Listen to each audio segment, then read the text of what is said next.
This is like when you're making popcorn at home, and you're waiting, if you wait too long, you'll burn it. But if you too soon, you leave the kernels on the bottom. So I'm like listening to the popping, trying to figure out when's the right time to start this.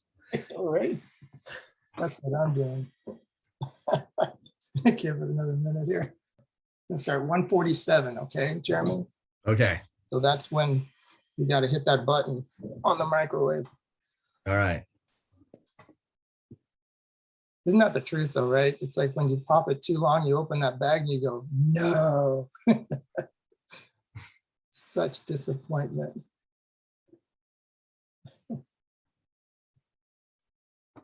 All right, so let's get started. Hi folks, and welcome to Grants for Your CTE program. My name is Dan Volonte. I'm the program director for Emerging Theater Technologies.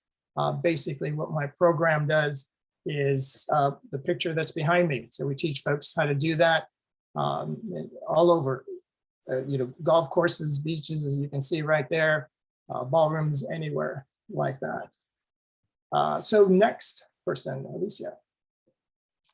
Hi everyone, my name is Alicia. I am the Career Pathway Specialist for Citrus College, and I mainly assist with the relationships with the K-12s in our district. And yes. Terry.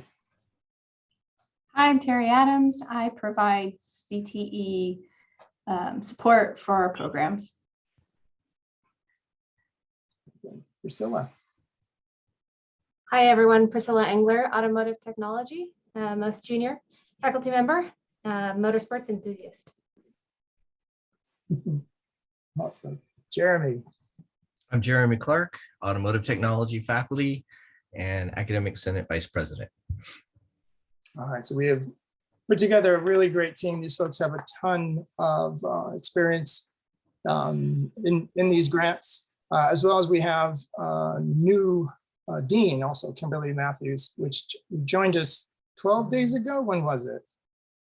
Not that long. Today is my 14th day, so happy to be here with all of you. 14th day. She has counting. Yeah, right. She has an incredible amount actually of experience with these grants. So she's another person that you could approach for questions and what have you. She comes from Santa Ana College. Another great college in our system. All right, we're going to get started with what we're covering today. So we have articulation. What are these grants, which I'll cover via PowerPoints, and I'm going to separate them into the two. So there's a strong workforce, and then there's Perkins. And then we're going to talk about the data involved in each one of those grants, and then tips and tricks, and then what is my responsibility, and then the deadlines on this. It is a bird's eye view, just to let you know, because there's an enormous amount of detail that goes into a lot of these, and we just don't have the time to cover all of these. But I put my email address up there and Terry's email address. If you want to email me, and I will send you the PowerPoints, all the PowerPoints from today. And obviously, if you want to reach out to me with any questions or anything like that, that I can help guide you. These folks are here to help you and help guide you through this process. As you're looking at these PowerPoints, some of this stuff can get really overwhelming, but don't let it. When I went into it the first time, I was the same way. I kept staring at this thing going, I have no idea. I had none of it. So I reached out to Marty back then. I reached out to Jeremy a lot, and to Terry on it. And they helped me through all this process of it. All right, so we're going to get started with Alicia and articulation. Take it away, Alicia. Thank you, Dan. All right, as I mentioned, I am the Career Pathway Specialist. So my role is to plan and implement activities that will strengthen connections between high school and college programs, as well as increasing high school student transition to college in career technical education. So that's one of the main things, CTE pathways that start at the high school. One of the ways we do this is through high school articulation. High school articulation allows high school students to seek college credit through credit by examination. But in order for the student to take advantage of this opportunity, the student must be enrolled in an articulated high school class. So how does a high school class get articulated? I think that's one of the biggest questions here. A high school class is eligible for articulation when the syllabus, outline, and assessments for the high school class have been reviewed by the faculty in the appropriate discipline and have determined the high school course to be comparable to a specific Citrus College course. There are different ways to implement the credit by examination. It could be a written exam, or it could be a combination of a written exam and a practical portion, or by portfolio review. This depends on the course that is being articulated. Students also have the option to sign up for the credit by examinations. It's not mandatory, it's totally optional.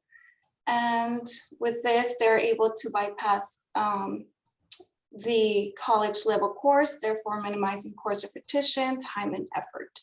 Some of the courses available for high school articulation, just to mention a few because there's a long list. We have Auto 101, Theater 141, Drafting 101, and Cosmetology 101. All right, also what I do is a little bit of outreach. I have been out visiting high schools with Megan Pennings. She's from Outreach. So I have gone out with her. I have also done an independent visit to the high schools mainly. When I go out with Megan, she presents on all the general associate degrees, just everything that Citrus College has to offer. What I like to focus on are the CTE programs that we have available here at Citrus College. Also, what programs we have in order to assist them, like EOP&S, financial aid, all that good information. I also assist students with the admission application when needed, or get them connected to a CTE counselor. I am here to get them started. I also, when they get their credential logins and all the information, I walk them through the setting up their email, Canvas, and also Wingspan, which is very important. Everything's on Wingspan. And I just wanted to shine light today on something very important that happened this fall. Actually, we launched our brand new website to facilitate high school articulation requests. So we refer to it as a CTE Articulation Portal. On this website, you will find the current articulation agreements for this year, the 2021-2022, and the courses available for high school articulation. So all of those are listed there. Okay, so that is just a little bit about articulation, but if you would like to know more about high school articulation or in the process involved, just feel free to reach out to me. I will share my email, phone number, and the CTE Articulation Portal link in the chat. Yeah, thank you so much. Thank you, Alicia. I cannot emphasize enough how important that is. One of the problems, as you look at your numbers in your classes, right? Pretty low, on a lot of them. So, this kind of outreach, if I would call it that, for high schools, Alicia's invited me for some visitations. As a matter of fact, we're going through some calendar dates so that, I can get out there and talk to, some of these students and introduce myself to a lot of these instructors on there. There's a lot of the community that doesn't know about us, doesn't know about our programs and how incredible, our programs are. So I think it's, extremely important and that we expand it. And that's what we're working on doing, is to, expand that portion of it.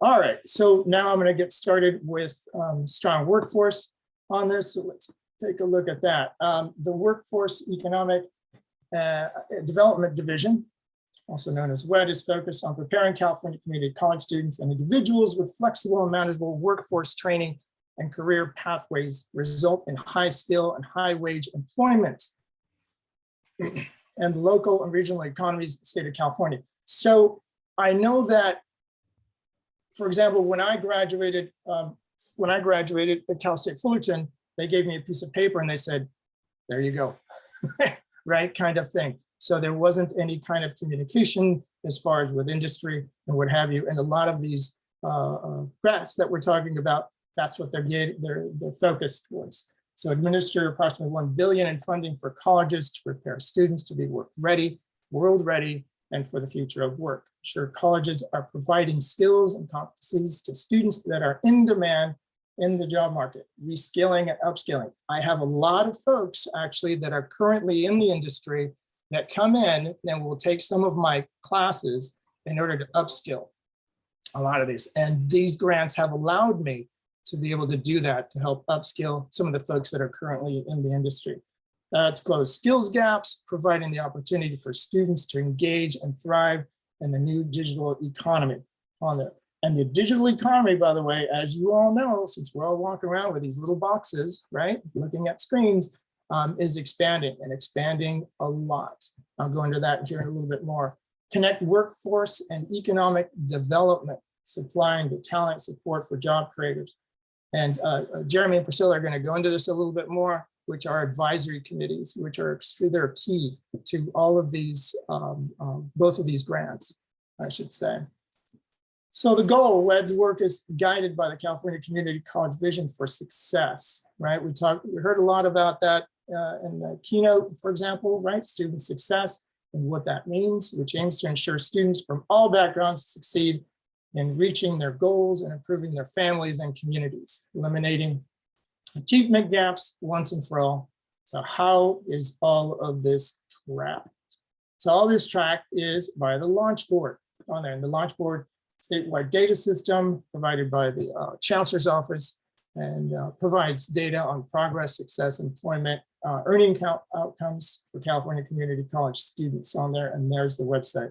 Like I said earlier, I can send you all of these PowerPoints. My email is up there. Just email me and I will send you all of these things so you can take a more detailed look at it. So when we pull it up, this is an example of my program, for example, the college technical theater. We're going to talk about top codes here in a little bit. That's how it comes up on there, the year, and then the benchmarks. So the drill downs are students who earned 9 or more career education units in a single year, completed a non-credit CTE or workforce preparation course, earned a degree or certificate for attained apprenticeship journey, time trend, age groups, gender, and so forth on there. In other words, this whole thing, both grants are data-driven. Not just data-driven, but there are other aspects to which we'll go into here in a little bit. All right. So basically, the goal here is more and better CTE aligned with labor market needs. And that's what's the important part of all this, is to align ourselves to that labor market need, right, on those. Workforce outcomes aligned with federal metrics, regional planning with wide range of stakeholders, and then breaks it down, local shares, regional shares, and then state leadership on this. Focus for moving forward, establish an advisory committee to advise effective practices. There's greater focus on student outcomes. Expert committees, so we have a strong workforce committee, we have a Perkins committee on this, and you are more than welcome to join and come to our meetings and listen to what we're talking about on that. But again, advisory committees are key to a whole bunch of this.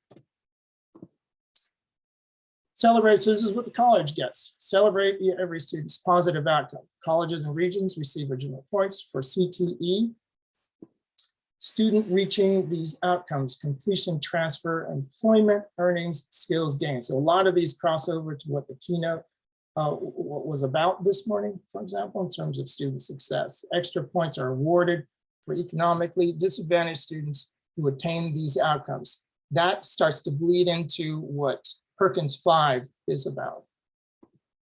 So outcomes that count, completion, right? So these are the part of the data that they're going to be looking at. So CTE certificate or degrees, transfer to a 4-year institution, employment in the second and fourth quarter after exit from the program, and receive your certificate and or degree, rate of employment in field of study, earnings, median earnings, second quarter after exit, number of CTE students who improve these earnings, living wage attainment, and then skills gain, credit unit, and contact hours. Now, because of what happened with COVID, a lot of these numbers are interesting when you're looking at them.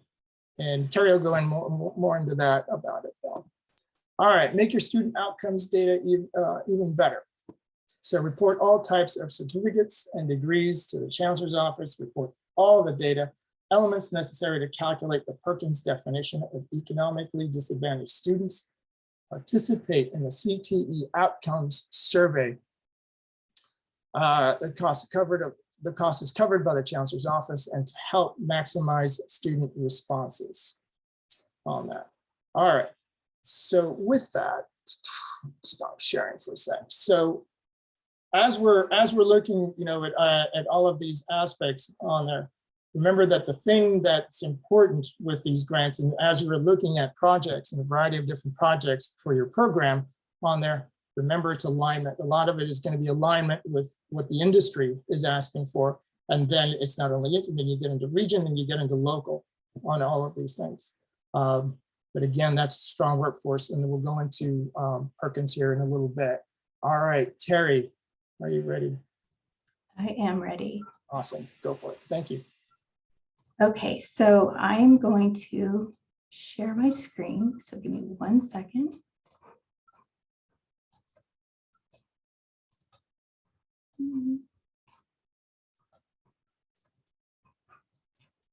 Okay, not in the order I thought I had them.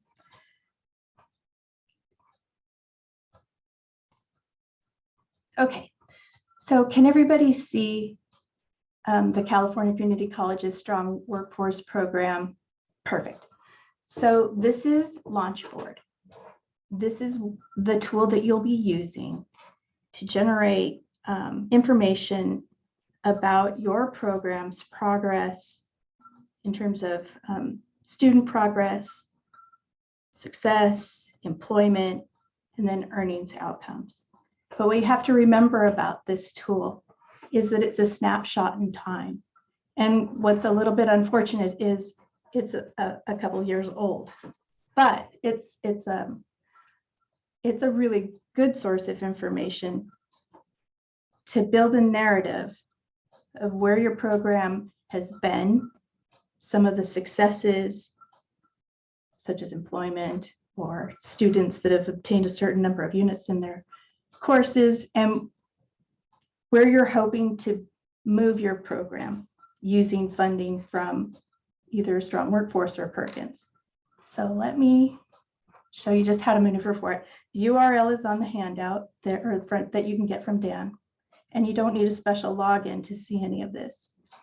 So the way I do it is I start by clicking college, and you can start typing, and it'll pull down a drop down, find your college, and then you can do the same here, or you can use the drop down, same thing, start typing.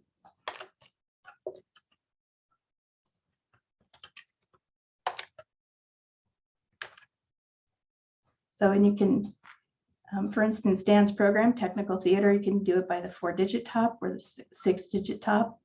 I'm just going to pick that. You can also select the year that you want to look at.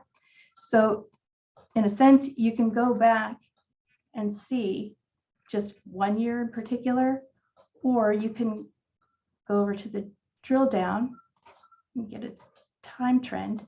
And then in order to see your report, you need to click view. And let me move this out of the way so I can't see. All right. And as you're looking at the your program over time, you can roll the cursor down and get information about how many students were in your program according to year. And you can keep scrolling down how many students earned 9 or more credits over a period of time. When information isn't available, or if there are too few students in a program, that if revealing the data would disclose any kind of identity information, the information is suppressed, or in this case, if there's not enough data, they just don't put the metric up there. But you can work with the research office to get some of that finer data. Here's the transfer data that you can see. And then this is a pretty common problem. We have not been doing a good job or at all tracing and or tracking any kind of students that have become employed in their field of study. Some programs have some more information, but for the most part, we're not there yet.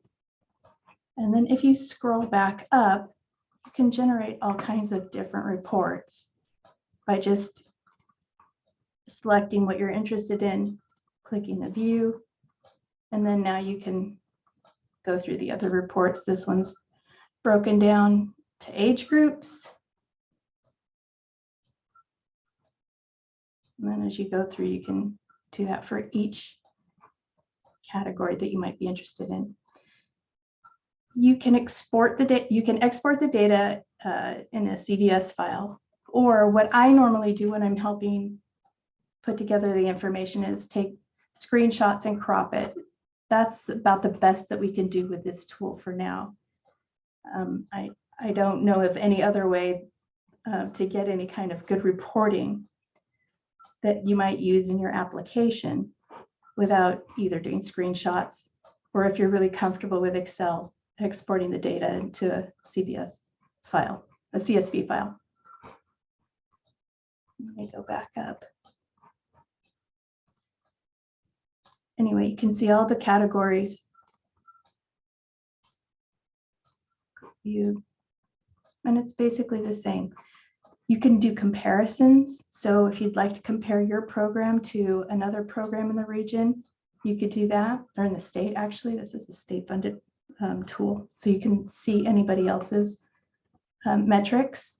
You can do micro regions, macro regions. If you had more than one college in your district, you could just look at your district as a whole. This is just one portion of the tool, but this is the portion that we use for strong workforce. So when you're going through your application and you need to report some of the information regarding students, the number of students that have earned 9 or more units in a single year, this is where you would get that information. But there are so many other bits of information that you can use from this Launchboard website. But for today, this is just what we're going to look at for strong workforce.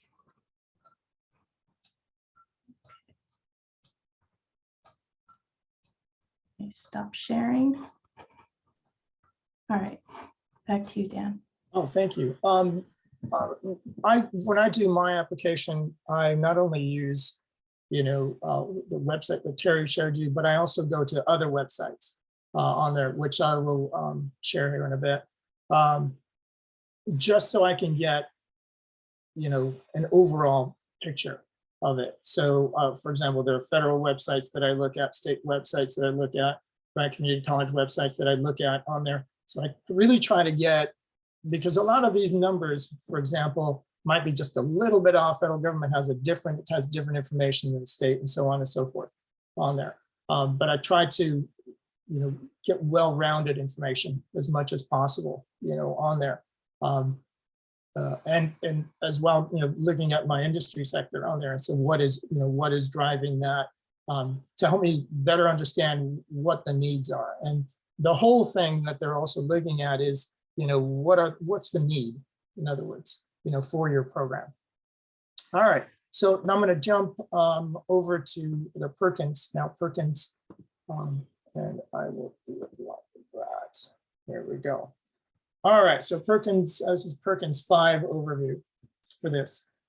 Building CTE programs of study from secondary, post-secondary to employment. Again, it's that in-demand industry sectors and of sufficient size, scope, and quality, leading to economic self-sufficiency and opportunities for investment. So there's a lot of similarities actually between both of them, but they do separate here in a little bit.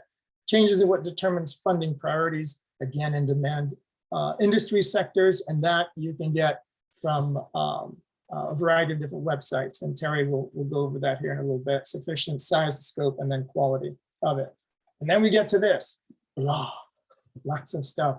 The purpose of this act is to develop more fully the academic knowledge and technical and employability skills of secondary education students and post-secondary education students who elect to enroll in CTE programs of study by, and then it lists out a whole bunch of different things, building challenging academic and technical standards. And I'm not going to go through each one of these, but you can see, it's a really good, check mark, in other words, for it. The most important one, the difference here with Perkins, as you can see, down there at the bottom of it, which is, increasing the employment opportunities for populations who are chronically unemployed or underemployed on this. That's what Perkins is really driving towards on there, is providing those opportunities. And a lot of those you can get from your data, for example, that Terry was talking about, and we'll be talking about here in a little bit more. The most important part for me as I look at Perkins is providing individuals with opportunities.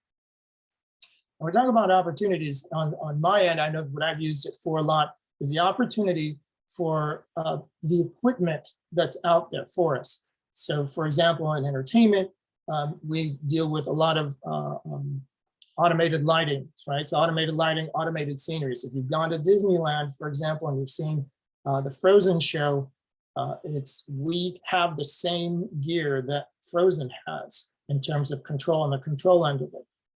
And that could not have been possible without these grants for us. So those opportunities, now I give myself the opportunity, my students the opportunity to give them the opportunity to go for interviews and have that that background on the variety of different consoles on there. So it's giving them that that extra edge, in other words, when we get into employment and interviews and what have you.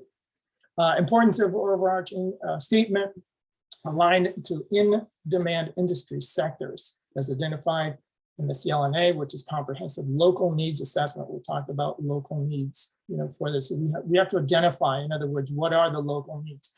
When I looked at it as far as Southern California was concerned, and again, this was pre-COVID. So now as we're in COVID, coming out of COVID on there, a lot of these things have changed.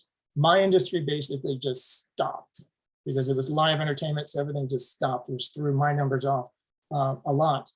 But before we were getting into that, I was taking a look at what are the needs. Disneyland was growing in terms of its live entertainment. Knott's Berry Farm was growing in terms of its line of entertainment. And all of these, the rest of these theme parks, Knott's Berry Farm, Magic Mountain, and so on and so forth. There were also a bunch of new concerts that were starting up. Vegas was expanding on there. So I had to identify, what the need was on there, and then identify what is the need of each particular, sector on there. So theme parks and what have you.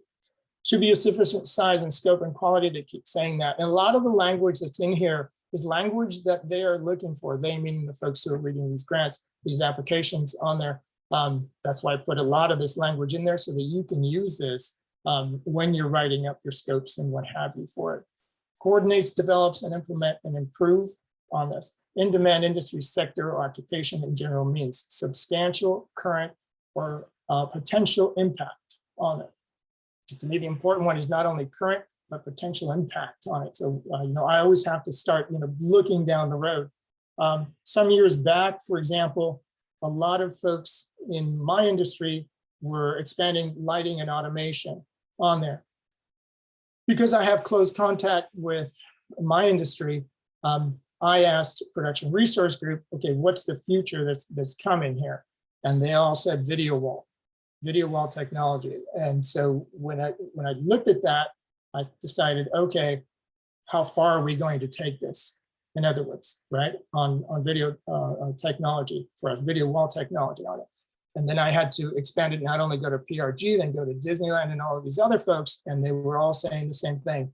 We are now expanding on our video wall impact on entertainment. And as you saw Frozen is one giant video wall on there. So we were lucky enough to be able to, with these grants again, purchase that equipment to be able to train, our students. So a bunch of the students that graduated the year before Frozen opened were now able to be part of that crew. Were hired by Disney on there. Jobs that lead to economic self-sufficiency and opportunities for advancements, contributes to growth or stability of supporting businesses, contributes to growth of other industry sectors, or occupation within the industry sector has projected number of positions to have significant impact on it. And then when we're talking about LMI data, which I'm going to leave to Terry to cover on that, which is basically labor market information on it. All right. Some of the local requirements on this should be sufficient size. You notice how they keep saying that, right? Sufficient size, scope, and quality of the thing. Again, in demand industry sectors and gaps on there. So provide career exploration, the objectives, provide career exploration and career development. And as far as like my program, for example, it is that we not only do lighting, we do video, we do audio on there, we do automated scenery, we do design. So it's a whole bunch of different things. And then the student can then, and again, these grants have allowed me to do that, especially align my curriculum to be able to give the student an opportunity to not just do one thing on there, get exposed to all of them, but then choose that one thing that they want to turn into a career. Provide within CTE skills for careers in high skill, high wage, or in industry sectors or occupations. Support integration of academic skills into CTE program on there. So a lot of it is a combination of both. It's not only sitting in the classroom, but grabbing that piece of gear and then applying what you learned in the classroom. Automotive does an excellent job of it. Develop and implement evaluations require CLNA for that. Okay, what you can't buy with this. Notice that number one's entertainment, which I find funny. But all these things, you basically, they're not eligible, in other words, right? For you to be able to spend on that. And I'm going to let you look at that list now in depth a little bit more as I look at time.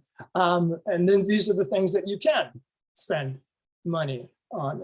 So salaries, and you wouldn't think, right? Salaries, but it's non-instructional on this. CTE for adults or out of school youth, stipends, consultants, and You can see all of these things where you're eligible to be able to spend that money. I spend a lot of it, honestly, on instructional equipment for this.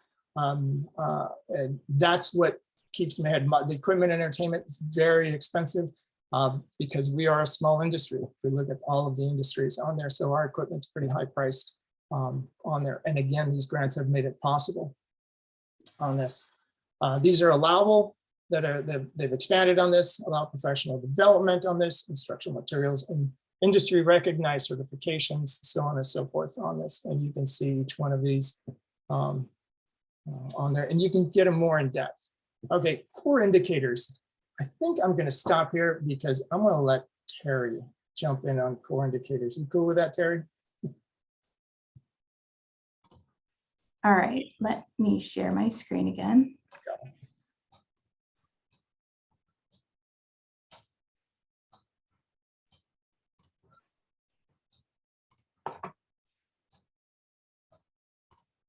Okay. Am I unmuted? Yes. Okay. So for Perkins, you're going to be focusing on what's called the core indicators for your program. You're looking for post-secondary retention and placement, earned post-secondary credentials, and non-traditional program enrollment, and then again, employment. And the URL to get to the chancellor's website is provided in the link below on the PowerPoints. So first we ask you to look at your program in terms of the college aggregate for core indicators. So this website, you also do not need a special login. You can just use the URL and go over and where we normally start is in the form section. It's a drop down. I usually pick 6 to be most specific as possible. Look for the college. And then take the latest or most recent year, which is again behind by a couple of years. And then click the drop down and look for your program. View the report. Sometimes it can take a few seconds. This is normal.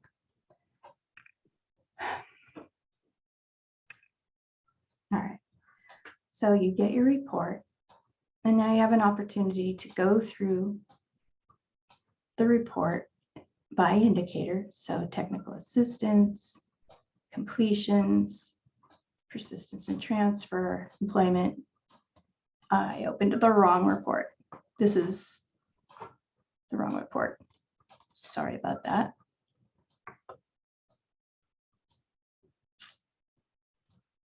Let me go back to my.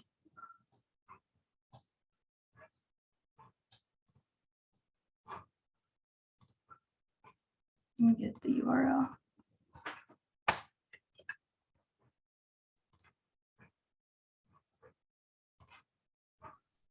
So well, Terry, while you're doing that, I was just gonna, say, a lot of your application, you're going to be applying these core indicators to, right? So it's a lot of the data that you're looking at.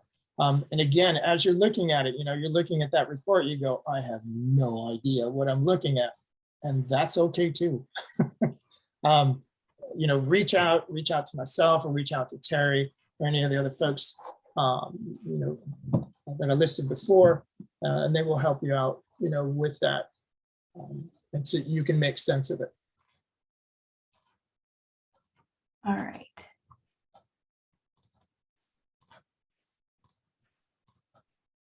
So hopefully we're back to where we left off. And you can go through and look through your report. You can download your report up here into a PDF, or also Excel if that works for you. And you go through and look in terms of where your program is performing compared to the college performance. And you calculate how many of your indicators are above, below, or not applicable or not reporting. You total the numbers to the bottom of this report and sign it. This is used as part of your application. So that's one report that you'll use. And then you'll also utilize the summary core report. Same process.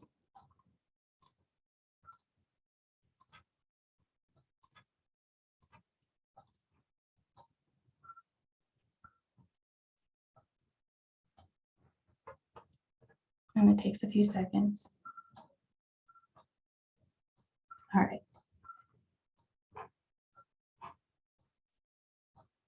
And as you go through, you're able to see how your program is doing, broken down into the course. So post-secondary retention and placement, students that have earned a post-secondary credential, employment, and non-traditional program enrollment.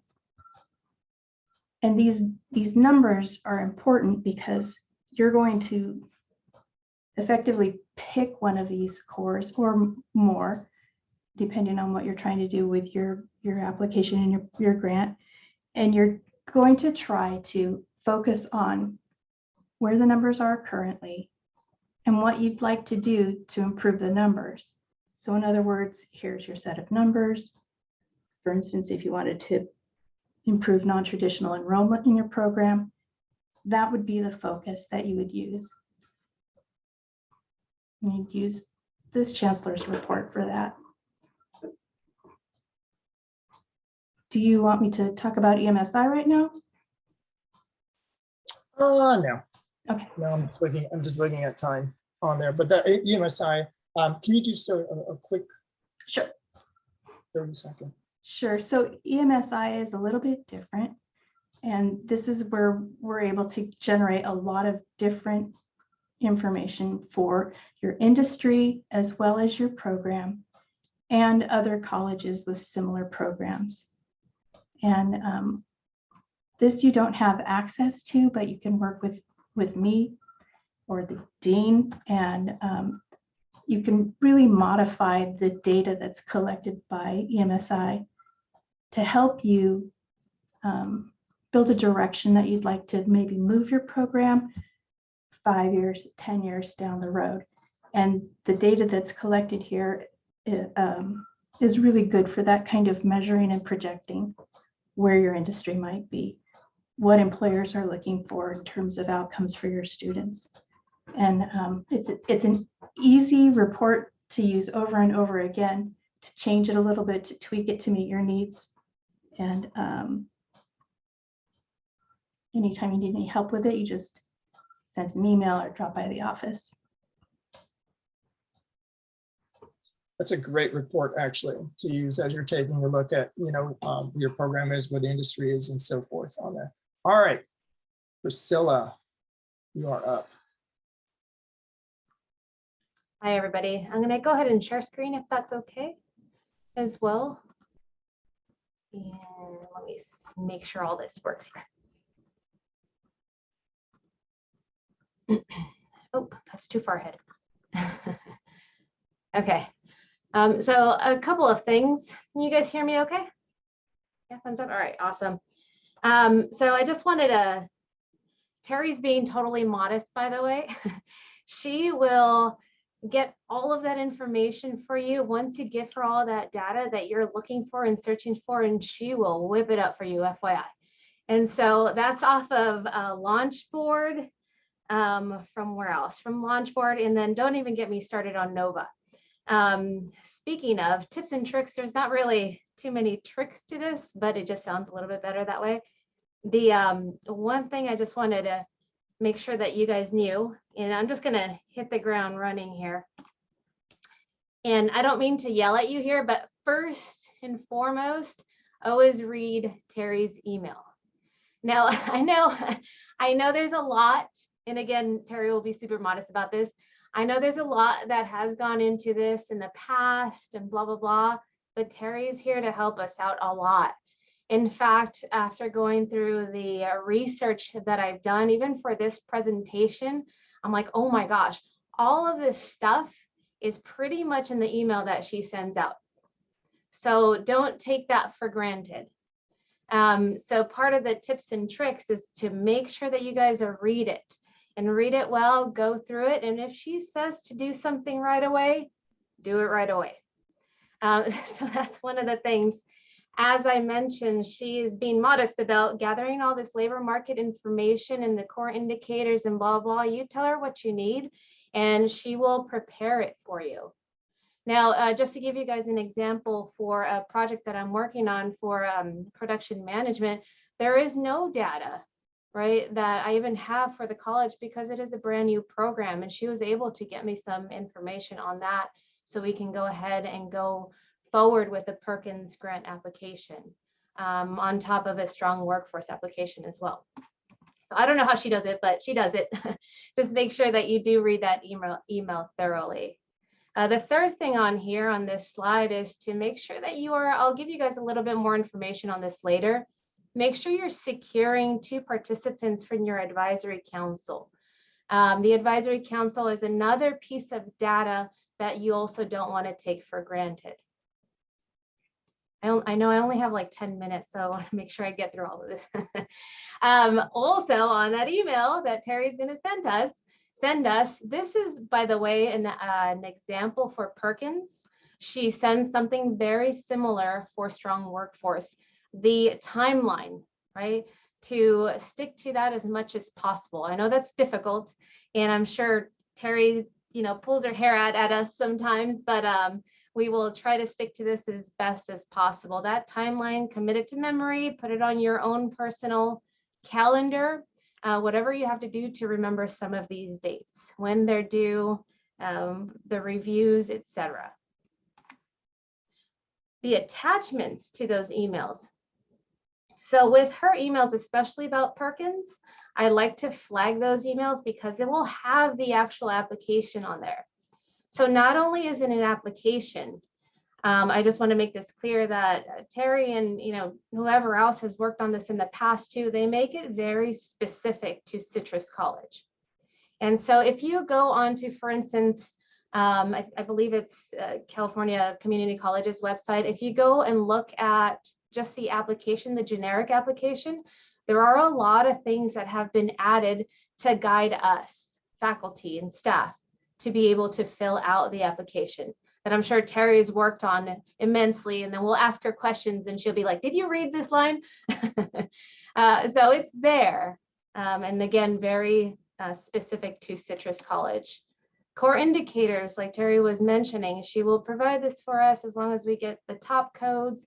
And then some how-to guides are very useful that are always attached to those emails. Start early. I realize this is easier said than done for a lot of us. And so this is just as a heads up, you know, just like anything else is important mostly so you can ask questions, right? So there's experts here that are phenomenal at their job, right? There's talent all around us. So make sure that you guys are asking starting early because you will have a lot of questions, right? Only a couple semesters in, and I'm so proud of myself. And Terry's talking about top this and sock this and blah, blah. And I was like, oh, I know what that is now. And so it's just all research. It really is. I've also added in this presentation that I'm going to share with all of you, I've added all of the links to where you can find the top codes. The top codes are generally used for the state of California and being able to track all of the programs. The SOC codes are for occupations, right? For the different occupations, for the different programs within the state of California. And then I've also learned that everything is also very specific to the state of California. I was like, oh man, if I move out of state, I'm gonna have to relearn all of this somewhere else. I was like, never mind. So anyway, just so you know, core indicators, labor market information, Terry is phenomenal at getting us some of that information as well. The legislature. Review and research all of this as much as you can as early as possible to be able to absorb it, understand it. Like I said, you know, listening to Terry and Dan talk, I was like, oh, I know what they're talking about now. So it's a lot of research on your end. It really is. Start as early as possible. All of these websites I've linked on here on the presentation. So these are just some that I've used. And then of course, Terry will help you guys out with this. Dan, anybody here on the panel, Mr. Clark, everyone is experts. I know Rubio's in here too. He knows all this stuff inside and out. Top codes from the California Community Colleges, planning guides, Chancellor's Office information. Oops, sorry, that's not where I meant to go. Let me go back here, sorry. Just for the sake of time, because I know this is gonna take a minute. EDD for in the Employment Development Department, at that website, you can gather some of your own labor market information, occupational profiles, wages, training that is also required for some of these occupations, right? Over at the LAOCRC, the Regional Consortium, Priority Emerging Sectors. Now, this is a place where you really, in supply and demand analysis, where you really want to hone in on your program and its needs and how you can sell it, right, for a Perkins grant and or strong workforce. Your Perkins application, this one, the California Department of Education has a data system called DataQuest. The DataQuest is really for like K through 12 information. So if you're working on a project that has a lot to do with, let's say, what's that called? Pathways, right? So you want to know where these students are coming from, demographics, et cetera, what high schools, what districts, and you can find a ton of local information on that. Your Bureau of Labor and Statistics, you can find classifications there, your SOC codes, earnings by demographics, earnings by industry, et cetera. So all this data at your fingertips, right? It's a lot to manage, it's a lot to research, but really try to hone in on what you are trying to accomplish for a Perkins grant. As part of the data, we also have our advisory council / committee meeting. So council and committee are kind of used interchangeably. I'm going to go back to this little blurb that I have here. So the instrumental in achieving industry valued partnerships and obtaining support for local priorities to ensure economic growth and diversity in the industry represented. Dan, you had mentioned earlier that there's a lot of language that is necessary and will help guide a project. And this, I'm going to come back to this, and the language and the nomenclature are key, right? Typically we've had meetings in the fall and the spring. There might be other programs that do a little bit more than that or a little bit less, right? Depending on their needs. You might have a subcommittee as well. For instance, Auto MTRK, we have a tool advisory. So I just threw some ideas out there. I'm not sure if anyone's here from cosmetology or water technology. I know Gary's here. Maybe Gary, for safe handling of chemicals, right? You might want a specific advisory just for that, or for cosmetology, barbering. Not sure if that makes any sense, but trying to help you guys out there as well. So again, it's all about the data, right? For your advisory council or the committee members, remember to keep at least 2, maybe 4 or 6 in your pocket, as far as having them in mind, to ask them kindly to read some of these grants. So I know Terry will put that on the email as well, to please provide at least 2 members to read some of these grants. And remember that they won't necessarily be reading your grant. They will most likely be reading somebody else's in a completely different industry. So maybe a good thing to give them a heads up on as well. And thank them, right? At the end of that, to kind of keep that cycle going, keep them coming back and helping us out. The applications themselves, they're pretty daunting, right? So we have a strong workforce. This is just an example of our 2021 heading there, and our Perkins. And this, nobody worry yet. These are just 2 of those examples of those headings. Part of the application, though, why I put this up here, and I'm not going to go through the whole application because I would need way more than, I'm sure I'm already over my 10 minutes, is I want you guys to always remember, just like you probably remember answering prompts, is how you eat an elephant, right? Like 1 bite at a time. I would always copy and paste 1 prompt on a Word document and go from there. It really gets daunting and kind of overwhelming, if you would, if you're looking at the whole document over and over and over. So just get 1 prompt, copy and paste, answer that as thoroughly as you can. Some of these boxes do have limits, right? Or limits of the words used, etc. So you want to go back and be able to just cut out a lot of the fat. But at least it'll give you more of a focus just on 1 prompt at a time. Key terms, again, going back to Dan's mention of the language, the key terms are really important to be able to, again, stay focused on your goal for your program and stay focused on the Perkins and Strong Workforce's, their goals as well, right? So we have to be able to meet their goals in order to meet our goals. And to be able to do that, we need to make sure that we consider key terms, right?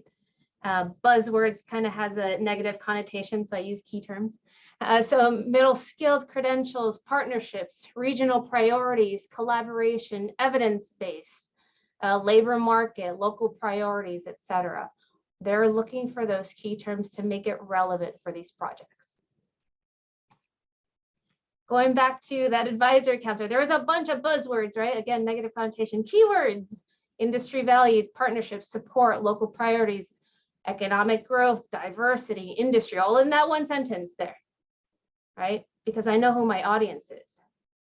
So it's just one of those things that you want to consider while writing these grants.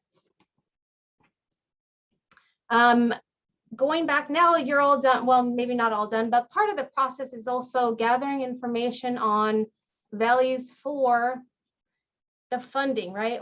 Why are you asking for $100,000, etc. Sometimes you also want to keep in mind that you want to reach out to these vendors as soon as possible for options. Sometimes they're kind of slow to return a request for these quotes. I ran into the situation for chip shortages. Like, they don't make a product that I put on a strong workforce grant, for instance, they don't even make it because of and only because of the chip shortages, right? Some products might be an amazing thing for what you're trying to do, but they might be obsolete. They might be low in demand, right? There might be out on a ship somewhere in the ocean, in the Pacific, and it's not going to get to Long Beach, for another, I don't know, 5 months or so. And that's a very possible right now. So just things to keep in mind. Ask nicely at the end, towards the end, right? You have all your ducks in a row, etc. Colleagues, dean, friends, significant others, anyone who's willing to read, right, your report or your application. Tell them to look at syntax, key terms, grammar, the key terms. Somebody like the dean or Dan or Terry, Mr. Clark, Rubio would be great to look for those key terms like, okay, well, what's a priority, And if you didn't know the nomenclature, if you didn't know the research, you're like, priority for what? Right? So kind of those things to start thinking about. This helps the readers too at the end. And always follow Terry's timeline in closing. Thank you, Terry. Oh, that was great, Priscilla. Sure thing. Great information on there. All right, so we're gonna jump ahead to Jeremy on there, or Mr. Clark, as Priscilla calls him. Jeremy's fine. All right, so Terry's gonna go over deadlines. Is that the deal? Okay. Correct. That's And correct. and she needs how many minutes? Terry, how long do you need? Just a couple seconds. I have it typed out. Okay. So I can like prepare the plane for landing, so everybody can put their trays in their full and upright position Let's as do the this. seatbelt sign has been illuminated. All right. So that is a lot of information to try to digest. And I'm looking through the participants list and I'm seeing a lot of old friends that have done Perkins and Strong Workforce in the past. And I'm seeing some new names and faces. So is there anybody have as I kind of go through, I got a couple slides to talk about what the faculty's responsibility is, but throw some questions in the chat because it's always more fun to do a presentation that way anyway, or unmute yourself if you have a question. I would say, does anyone have questions? But I know well enough, having taught students, that I'm going to say that and it's going to be 30 seconds of awkward silence. So I'm going to go ahead and load my presentation. But please unmute yourself. Feel the confidence to unmute yourself and ask a question, because that's what is going to make this actually more fun. All right, so I'm going to load this PowerPoint, and I am having one of those technology days where, well, as soon as I load the presentation, you will all disappear. It's almost like it's a magic trick. All right, here we go. And can somebody tell me if they see one slide or? All right, awesome, thank you. All right, so faculty's responsibility, like what is your part in this? Because there's a lot of bits and pieces and no one's expecting you to know everything there is about Perkins and Strong Workforce. There is a lot to know and there's a lot of bits and pieces. And so one of the things I will encourage you is to ask questions and to throw ideas out there and see if it fits, because there's certain things that fit in the Strong Workforce better than fit into Perkins. And some things that fit into Perkins better in Strong Workforce. And so Terry and Dean Matthews can guide you into kind of which direction you're going. I'll give you an example. If you have worn out equipment in your shop and you want to replace it with new stuff, that does not fit into Perkins. Perkins is not to buy you replacement equipment. It's to buy you new stuff to get you up to speed and things like that. If you need to expand workstations so that you can have more students doing a task at one time, let's say in a shop or a lab environment, that's going to fit into Strong Workforce where it's more and better. So don't be disappointed if your idea gets shifted a little bit. We're just trying to focus it to get it to fit where it is going to make the most sense and have the most impact. All right. Let's see. How many of you, let's see, I don't know if I don't get to see the little box anymore, but go ahead and throw a thumbs up or something if you knew that there was an AP that spelled out what a CTE program was? And I'm looking for hands or thumbs. Am I the only one? Oh, okay. There is an AP. It's AP 4102 that defines what a career technical education program is. And there's a lot more to it than that. That's just the very beginning part. It's pulling material from Title V, but it's basically going to tell you the importance of an advisory council, what needs to be included in the advisory council, who needs to be there, how often you need to do it. So I would suggest, in order for you to get to where you're in alignment with career technical education, that you pull that AP 4102 and just read through it, and you will find all kinds of cool stuff. One of them is that you will have an advisory committee, and Mrs. Englert already kind of talked about this, so I won't spend too much time. But I will say that the advisory needs to include working professionals and employers directly related to your occupational outcome. So if your occupational outcome is automotive technicians, then you're going to want to have automotive technicians, shop foremen, service managers on your advisory council. They need to make up a majority of your committee. So as great as our academic folks are, when we have an advisory that's made up of instructors and only one professional, it's not exactly what we're looking for. So we want to make sure that we get enough of our industry professionals to attend. According to the AP, the committee needs to meet at least once a year. Some of your programs, if you have an accrediting body, will require twice a year. So in automotive, we have to meet twice a year. And then you will have minutes from your meeting, and the minutes will tell what you discussed, what was approved, and things like that. And so this is a great piece of information that you will attach with your Perkins and Strong Workforce proposals, because it will show that the industry has given you input, approves of the projects and the pieces of equipment or training that you're pursuing, and that's going to lend credibility to your proposal.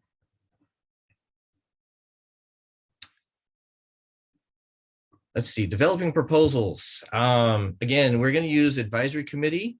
You may also have stuff in program review. I would advise you as a faculty member to include anything that you want in your Perkins or Strong Workforce. Also make sure it is documented in your program review, because there's all kinds of stuff that can happen. Sometimes you will have a part of your project that actually meets a requirement from somewhere else on campus, and so it can get funded from a different source, which frees you up for having a little bit more wiggle room in your Perkins budgets and things like that. So we want to make sure that it's included in the program review, or things that your department, when you have a department meeting and you guys think this is a great idea, we should do this, just to make sure that when you take those great ideas that you came up with in your department meeting, that you bring them in front of your advisory council so that they can go ahead and stamp their approval on that.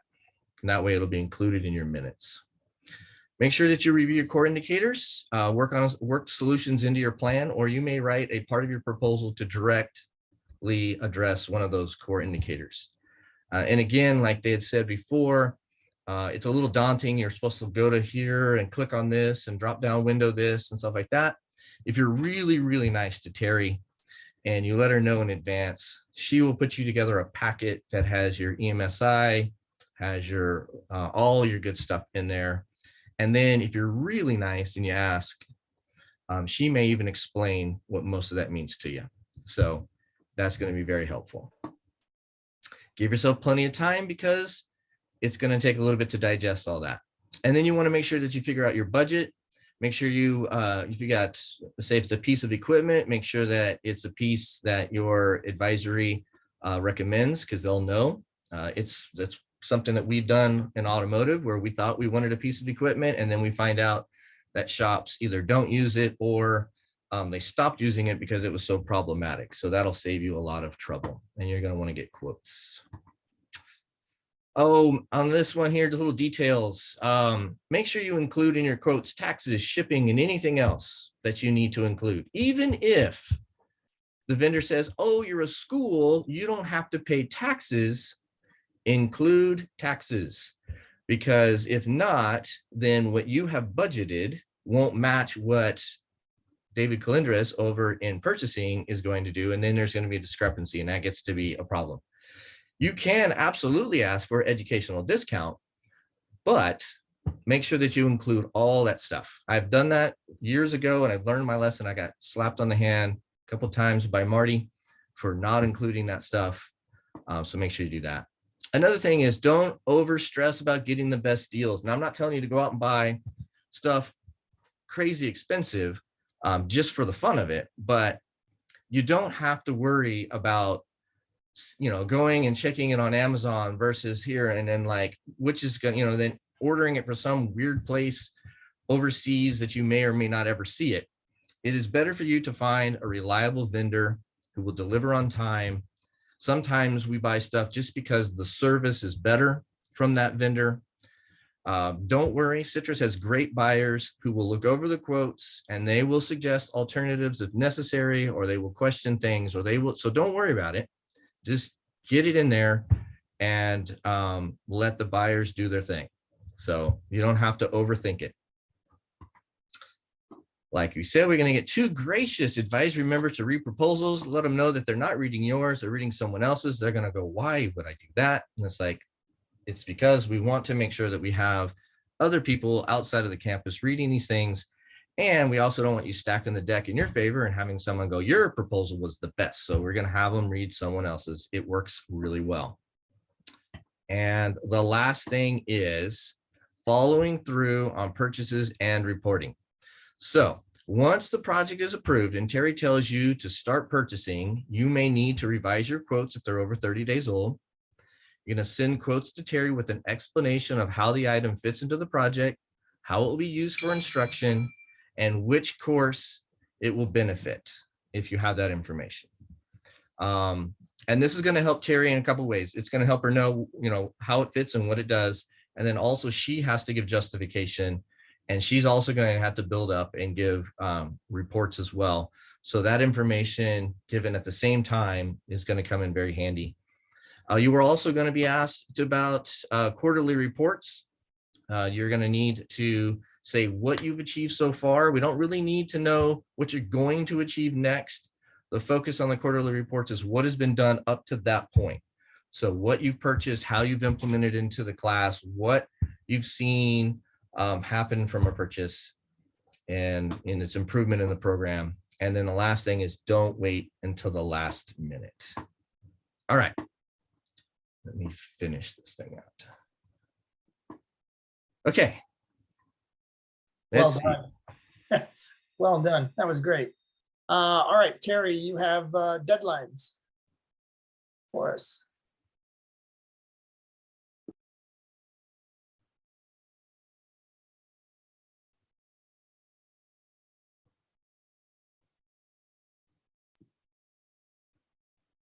I think you're muted, Terry. You're still muted. I'm sorry, I couldn't see my microphone. No worries. Okay, so please bear in mind that these deadlines are tentative. They've been worked out to the best of our ability. The dean has a meeting with the vice president, and some of these may change slightly. Regardless, these are pretty good deadlines. Okay, so y'all can read. You don't need me to read this to you, but there they are, and it's available to you. It'll be sent if you ask Dan for the handouts. It's on there as well. So if you have any questions, just let me know. All right. So lots of information. If you were my students, you'd be doing this right now with the eyes, because it's just like, oh my gosh. Just know that I feel like sometimes it's like all of us put together in these grants know about half the information on there. And then, we have to do a bunch of research, ourselves on there, but we do play off of each other a lot. I do have to commend, Medium Truck and, Automotive. They do an excellent job in their application. I know, because I've read it on there, and I've stolen some of your ideas. Anyway, but just because those folks are just extremely detailed, on there. Is Mariano still here? Mariano, you here? There you are. All right. So Mario, Yeah, I'm right here. yeah. I don't know when do you sleep? Because he's constantly. Ask Clark and Brown that. We wonder the same thing. Yeah. Dude does not sleep. Right. I mean, I get constant notifications on LinkedIn. Look, Mariano won another award for what? I don't know. He just built the ladder to Mars. I don't know. He created the program. You show up late to class, you bring a monster. So boy. Mariano is another really good source, for that, and what he's done with his program on there. And we all have different approaches. We really, really do on this. The great thing that I love about, our group here is the collaboration, right? We're willing to share, with each other information on there.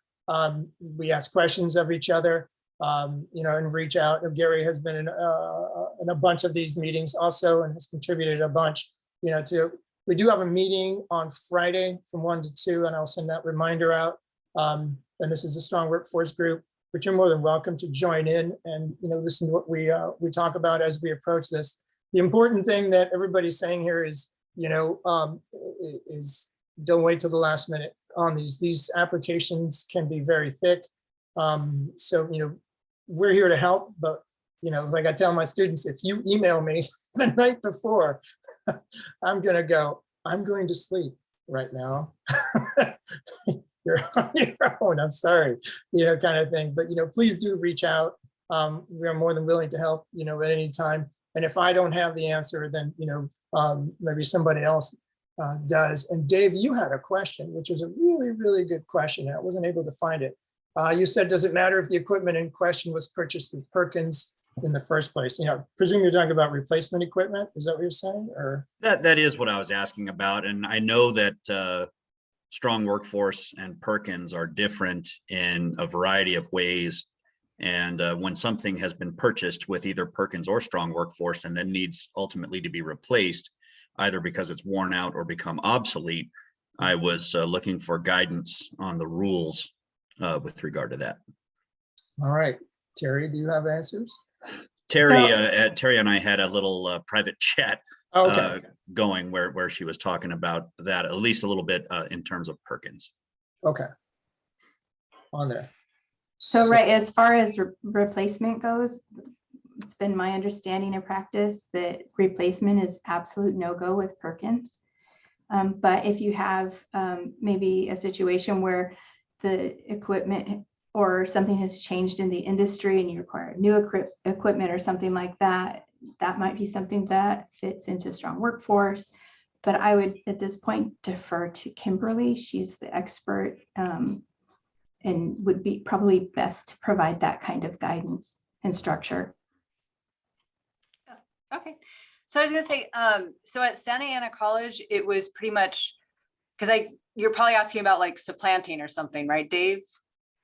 Well, I'm always wary of that, and of course, making sure that we're not doing things where we're abusing these types of funds. We don't want to put these in jeopardy of not being available to us in the future. So yeah, with equipment, if it was purchased, so it'd kind of be a no-go if it were, say, purchased with general funds, right? And then we want to use Perkins.